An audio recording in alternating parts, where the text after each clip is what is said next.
Assalamualaikum warahmatullahi wabarakatuh. Perkenalkan, nama saya Saikila Mutiara Kartini dari Prodi Sarjana Terapan Keperawatan tingkat 1 dengan NIM P01720322094. Di video kali ini, saya akan membahas tentang anatomi fisiologi manusia. Simak video ini sampai akhir ya. Enjoy the video.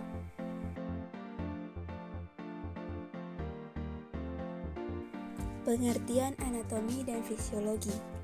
Yang pertama, anatomi berasal dari bahasa Latin yang ana artinya bagian atau memisahkan, tomi, iris atau memotong. Jadi, anatomi adalah studi tentang struktur atau susunan tubuh. Yang kedua, fisiologi berasal dari bahasa Yunani kuno yang fisis artinya alam atau cara kerja. Yang kedua, logos atau logi, pengetahuan atau ilmu. Jadi, fisiologi adalah studi tentang faal, fungsi atau cara kerja tubuh. Selanjutnya, tingkatan organisasi tubuh. Organisasi struktur tubuh manusia berkembang dari organisasi tingkat terendah sampai tingkat yang lebih tinggi. Perhatikan gambar tingkatan organisasi pada tubuh manusia berikut ini. Yang pertama, terdapat partikel subatom. Yang kedua, atom. Yang ketiga, molekul. Yang keempat, makromolekul. Yang kelima, organel.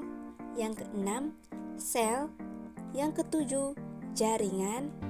Yang kedelapan, organ.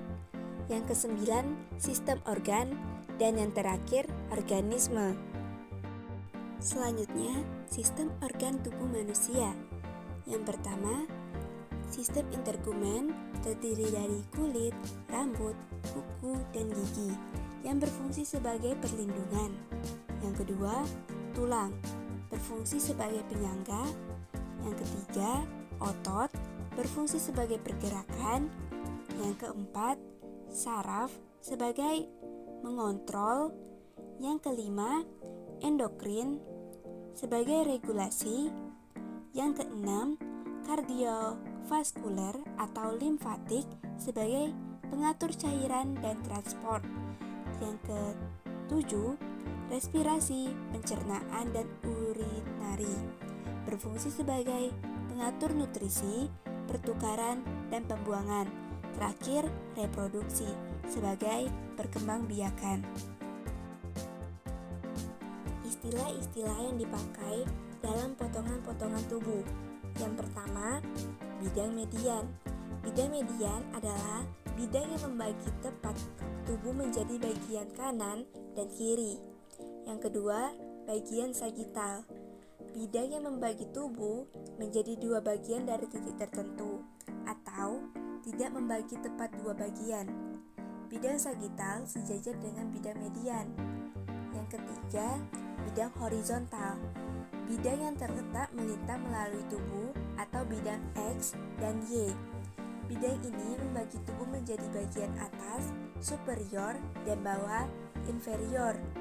Yang keempat, bidang kronal adalah bidang vertikal atau frontal plane yang melalui tubuh, letaknya tegak lurus terhadap bidang median atau sagital.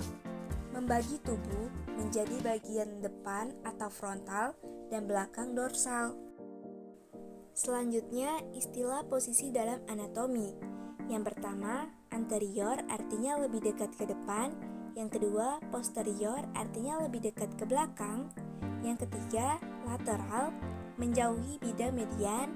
Yang keempat, dexter artinya bagian kanan. Yang kelima, inferior caudal bagian paling bawah. Yang keenam, sinister bagian kiri. Yang ketujuh, medial artinya lebih dekat ke bidang median. Yang kedelapan, lateral artinya menjauhi bidang median. Yang kesembilan, dorsal artinya dekat dengan bagian belakang atau posterior. Yang ke-10 atau yang terakhir, distal artinya bagian yang terjauh dari pangkal. Selanjutnya, istilah arah gerakan dalam anatomi. Yang pertama, flexion, artinya gerakan membengkokkan kepala ke depan. Yang kedua, extension, artinya gerakan meluruskan. Yang ketiga, hyperextension, artinya menekukkan kepala ke belakang. Yang keempat, rotation, artinya gerakan memutar. Yang kelima, lateral flexion, artinya memiringkan kepala.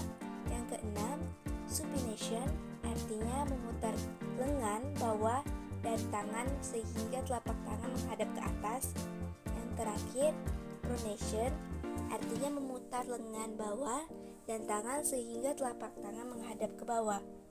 Sekian penjelasan yang dapat saya sampaikan. Apabila terdapat salah kata atau pengucapan, saya mohon maaf. Terima kasih. Wassalamualaikum warahmatullahi wabarakatuh.